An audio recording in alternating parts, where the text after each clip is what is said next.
I got on a plane from Minneapolis down to Atlanta.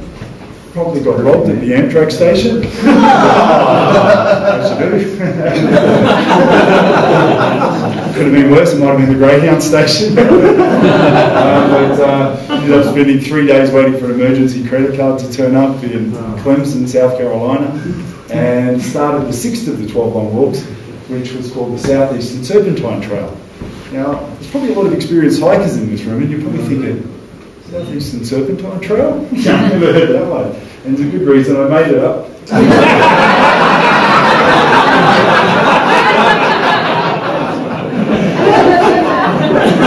That's the actual trail, so just the name.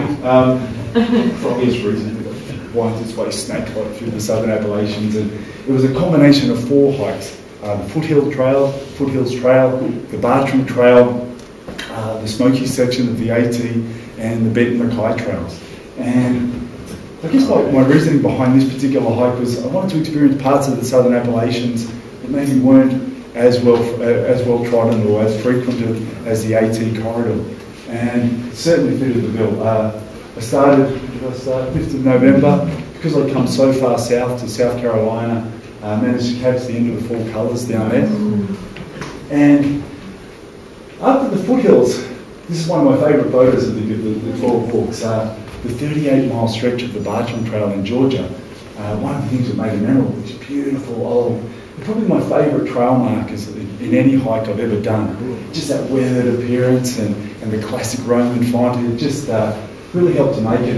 I first heard about the Bartram Trail in, I think, December 2000. I'd read this article in Backpacker magazine, and it was rating all the long distance trails in America. And the trail that was voted #1 for solitude was the Bartram Trail. And when I hiked the Bartram Trail, altogether it's like 108 to 116 miles. And I didn't see a single other hiker. But they got me thinking, if it was voted #1 for solitude, and now it doesn't, and who votes for it? I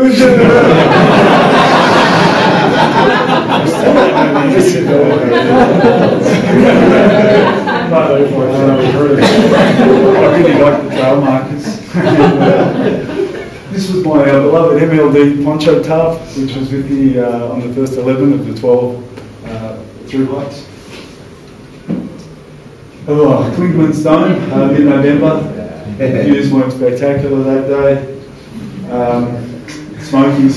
Now, out of the 24 days of the Southeastern Serpentine Trail, it rained for 17 of them. Now, I'm not talking like nice summer rain, 70s, 80s, sort of showers, quite nice walking along. I'm talking mid-30s to low 40s, never quite cold enough to snow, never quite warm enough that you've even got the remotest chance of getting dry. And it was like that pretty much every day. And I know that sounds pretty ordinary on the surface, and even a little bit below the surface.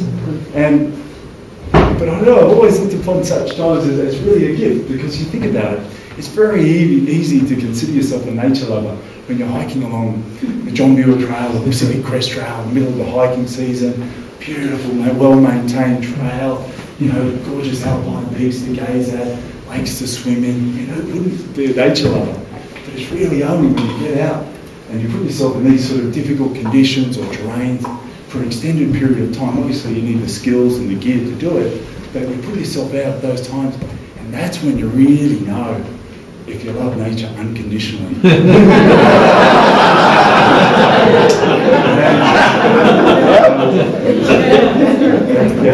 I guess I passed the test on that. But anyway, we're going to go from unconditional love to the good old boys of Reliance, Tennessee. This is on the Benton Mackay Trail. There's a little place in the middle of Bum Scratch, Tennessee called Reliance. Anyway, this place, there was a little tackle store that I'd heard about. And anyway, I heard they had food there. And I saw a sign out the front saying pizzas. So I go in and order a pizza.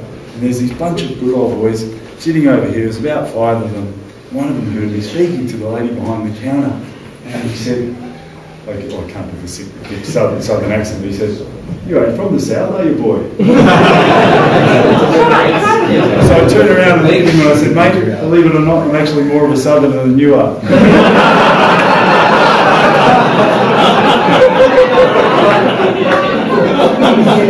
So then my new guy had to explain I was from Australia. As soon as I said Australia, the first thing one of his friends said, oh, a crocodile hunter, you know. The next thing I knew, I was sitting down with him with a Pabst Blue Ribbon in one hand and like a whole pizza in the other. And the thing with these guys, 3 of them had pistols down the back of them. Anyway, you have a few Pabst Blue Ribbons, and they eventually say, oh, look, we've got a party happening at our chop shop. No, I don't know what a chop from the boonies in Australia. I don't know what a chop shop is. And I said, oh, come up, you'll really love it. And I said, oh, right, okay, you know, put in Reliance. And so I go up to the chop shop, and sure enough, they say, yeah, we find all these parts out in the forest or in junkyards. We've stolen like 90% of them. So they got all these motorbikes and hot rods. And anyway, so having a few more Pabst Blue Ribbons. And, anyway, one of their friends who just got out of a 2-year stretch in prison turns up with a taser. I've never even seen a taser. And all of a sudden, and this is, I'm not sure how many Pabst Blue Ribbons down the track, but they start tasering each other.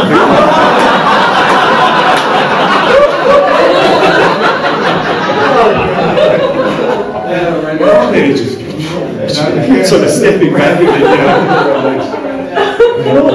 okay, this guy here, about 270 pounds of him, 22 years old, he wasn't a fully fledged member of their motorbike club. And the guy in the blue says, look, if you let us taser you with the balls, we'll let you be a fully fledged member of the club. That's American.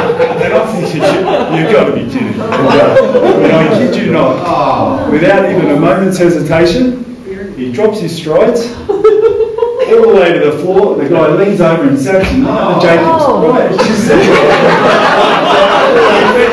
he went down with the sack of spuds. I don't even see this stuff on like Jackass and stuff. I turned to this other guy who's right beside me and I said, geez, the poor kid's only 22. I mean, any chance he had of a family. And then the guy actually said, oh, no, don't worry, he's 22, but he's already had 4 kids. The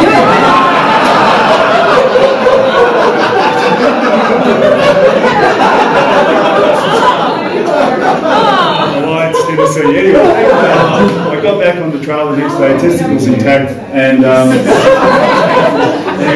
few days later I was approaching Springer Mountain, and this next image is one of my favourites. Just this real blanket of snow, which was just having this beautiful snake-like brown corridor through all the way to Springer, and just on the Springer Mountain, and it was a gorgeous day.